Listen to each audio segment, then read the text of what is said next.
হয়েছে তোমার ক্লিনিং? হয়েছে তোমার ক্লিনিং?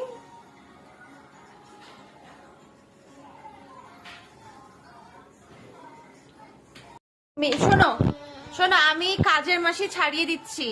শোনো, আমি কাজের মাসে ছাড়িয়ে দিচ্ছি। তুই যেভাবে প্রত্যেকদিন ঝাড়ু পোছা করছিস, শোন শোন শোন ইতো, হ্যাঁ কোনায় কোনায় ঢুকে ঢুকে, হ্যাঁ, তা আমি মাসেই ছাড়িয়ে দিচ্ছি। কালকে থেকে মসি আসবে না, ঠিক আছে তো? কারণ তুই সব দায়িত্ব নিয়ে নিয়েছিস, তো তুই সব কাজ করবি বাড়ির। আমি জিজ্ঞেস করছি আশেপাশে বাড়িতে যদি কাজ থাকে দেন তোর সাথে কন্ট্যাক্ট করতে, না মানে আমাদের সাথে কন্ট্যাক্ট করতে, তাহলে তুই কয়েকটা রোজগারও করতে পারবি। ছোটবেলা থেকে ইন্ডিপেন্ডেন্ট ঈশান। হ্যাঁ একদম একদম, এবার একদম ভালো করে পরিষ্কার করো, ভালো করে। বাবা কোনা কামচিতে ঢুকে ঢুকে